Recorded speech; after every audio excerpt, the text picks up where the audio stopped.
Halo adik-adik, Assalamualaikum warahmatullahi wabarakatuh dan semangat pagi. Semoga kita semua dalam keadaan sehat walafiat ya. Nah, hari ini kita akan mempelajari mengenai ilmu pengetahuan alam sekolah dasar dengan materi perkembangbiakan tumbuhan secara vegetatif dan generatif. Yuk simak baik-baik. Nah, sebelumnya kita perkenalan terlebih dahulu ya. Kami dari kelompok 10 kelas PGSDE 2021 yang beranggotakan Evi Junita, Ibnatun Salis, Iswatun Hasanah, Hongli Adriana Sitanggang, dan Febri Injilika baru sendiri. Baik, kita masuk kepada materi. Nah, berkembang biak berarti menciptakan makhluk baru dari spesies yang sama. Makhluk hidup berkembang biak untuk memperbanyak keturunan, mencegah spesies dan jenis mereka dari kepunahan keturunan mereka. Makhluk yang bisa berkembang biak adalah makhluk yang sudah dewasa. Tidak hanya manusia dan hewan, tumbuhan juga mengalami perkembangbiakan. Mereka juga memiliki tujuan yang sama, yaitu untuk memperbanyak spesies dari tumbuhan itu sendiri.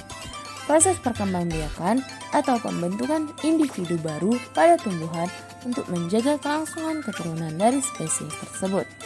Proses perkembangbiakan dapat dilakukan secara seksual atau generatif dan aseksual atau Baik, setelah kita mengetahui apa pengertian dari perkembangbiakan tumbuhan, maka selanjutnya kita akan melanjutkan pada perkembangan biak secara seksual dan aseksual atau generatif dan vegetatif.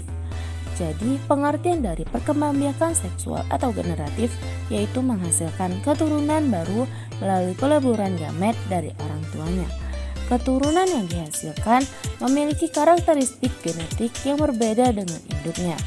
Sedangkan perkembangbiakan aseksual atau vegetatif menghasilkan individu baru tanpa fungsi gamet, sehingga individu baru yang dihasilkan mewarisi karakteristik genetik yang sama dengan orang tuanya kecuali terjadi mutasi. Baik, selanjutnya kita akan bahas perkembangbiakan vegetatif tumbuhan yang dibagi lagi menjadi dua bagian, yaitu perkembangbiakan vegetatif buatan dan alami. Perkembangbiakan vegetatif buatan merupakan proses reproduksi tanaman tidak melalui perkawinan tetapi menggunakan campur tangan manusia atau dengan bantuan manusia. Berikut adalah beberapa cara dari perkembangbiakan vegetatif buatan. Yang pertama, cangkok. Cangkok adalah proses perkembangbiakan tanaman dengan cara merusak bagian batang. Cangkok ini memiliki batang akan memiliki akar.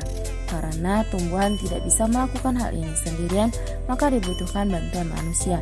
Contoh tumbuhan yang berkembang biak dengan tunas cangkok adalah mangga, jambu air, sawo, jeruk, kelengkeng, rambutan, dan jambu biji. Yang kedua, okulasi. Okulasi adalah perkembangbiakan tanaman dengan menempelkan potongan pucuk dari batang satu ke batang lainnya. Contoh tanaman yang diperbanyak dengan cara okulasi adalah kakao, karet, mangga, kelengkeng, alpukat, jeruk nipis, dan kamboja. Yang ketiga, kopulasi. Kopulasi adalah kegiatan menggabungkan batang bawah dan batang atas tanaman. Teknik kopulasi hampir sama dengan teknik okulasi. Oleh karena itu, hubungkan antara tanaman yang memiliki satu keunggulan dengan tanaman lainnya. Tanaman yang dapat berkembang biak dengan cara kopulasi meliputi kopi, durian, singkong, tomat, terong, dan mangga. Yang keempat, stik adalah proses perkembangbiakan tanaman dengan menggunakan bagian tubuh tanaman seperti akar, daun, dan batang. Contohnya, untuk tanaman yang dapat dibudidayakan dengan stik batang antara lain sukun, singkong, kelengkeng, rosemary, delima, cabai, tomat, kopi, pohon kelor, kangkung, anggur, dan mawar. Perkembangbiakan vegetatif alami artinya tumbuhan berkembang biak tanpa adanya bantuan manusia. Perkembangan biak ini juga tidak melalui perkawinan atau penyerbukan, namun perkembangan ini dilakukan oleh tumbuhan itu sendiri dan juga tumbuhan lain. Beberapa cara dari perkembangbiakan vegetatif alami.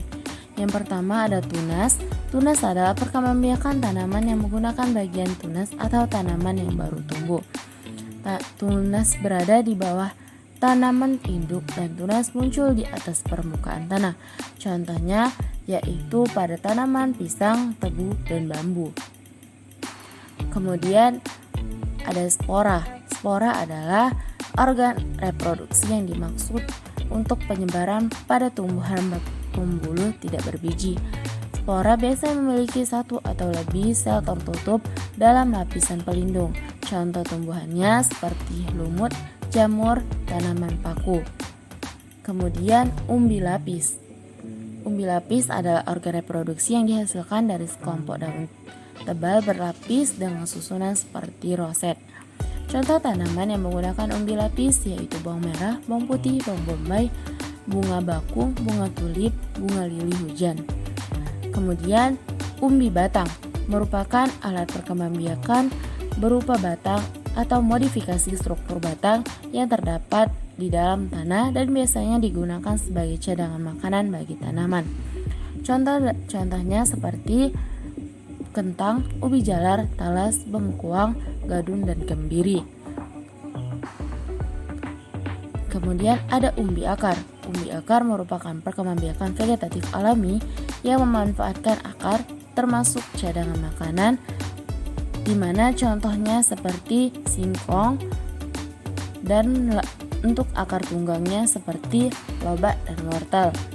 Kemudian akar tinggal. Akar ini biasa disebut rimpang yang berarti perkembangbiakan tumbuhan yang tumbuh dan menyebar di bawah permukaan tanah. Contohnya seperti jahe, lengkuas, kunyit, dan temulawak. Dan yang terakhir yaitu geragi. Geragi adalah perkembangbiakan tumbuhan dengan memodifikasi batang yang tumbuh di samping atau bisa disebut cabang di batang. Nah, contoh tumbuhannya seperti stroberi, rumput teki, dan pegagan. Perkembangbiakan secara generatif adalah proses perkembangbiakan tumbuhan dengan cara pembuahan dan penyerbukan. Perkembangbiakan secara generatif tumbuhan hanya terjadi pada tumbuhan yang memiliki organ reproduksi seperti serbuk sari dan kepala putik. Serbuk sari adalah alat reproduksi jantan dan kepala putik adalah reproduksi betina pada tumbuhan. Artinya perkembangan generatif tanaman dapat terjadi melalui perkawinan. Jika tanaman tidak memiliki organ reproduksi tersebut, ia tidak dapat mengalami perkembangbiakan generatif. Proses penyerbukan perkembangbiakan generatif. Caranya, yang pertama ada penyerbukan sendiri, yang kedua penyerbukan tetangga, yang ketiga penyerbukan silang, dan yang terakhir penyerbukan bastar. Di mana yang pertama penyerbukan sendiri ini terjadi hanya jika serbuk sari dan kepala putik berada pada satu tanaman atau bunga yang sama. Yang kedua penyerbukan tetangga merupakan penyerbukan yang terjadi jika serbuk sari dan kepala sari berasal dari pohon yang sama. Serbuk sari terbang ke kepala putik di bunga yang lain. Yang ketiga, penyerbukan silang. Penyerbukan silang adalah penyerbukan yang terjadi ketika serbuk sari dan kepala sari berasal dari bunga dan tanaman yang lain, tetapi pohon itu selalu dalam jenis yang sama. Dengan adanya penyerbukan ini dapat membuat karakteristik lebih kuat dari yang sebelumnya. Dan yang terakhir penyerbukan bastar. Jenis penyerbukan yang terakhir adalah penyerbukan bastar yang terjadi ketika serbuk sari dan kepala sari berasal dari bunga lain, serta tanaman lain dengan spesies tanaman yang berbeda. Hal yang membantu proses penyerbukan. Ada beberapa hal yang mempengaruhi proses penyerbukan pada tumbuhan. Faktor tersebut biasanya datang dari makhluk hidup lainnya dan juga alam. Yang pertama, ada hewan. Hewan yang dapat membantu penyerbukan seperti kupu-kupu, kelelawar, burung, lebah, dan kumbang. Contoh tumbuhan yang diserbuki oleh hewan tersebut seperti bunga melati, bunga mawar, durian, dan kembang sepatu. Yang kedua, manusia. Manusia juga dapat menjadi faktor dalam penyerbukan perkembangbiakan vegetatif. Tumbuhan yang biasanya harus dibantu proses penyerbukannya oleh manusia adalah pohon salak dan vanili. Kemudian yang ketiga ada angin.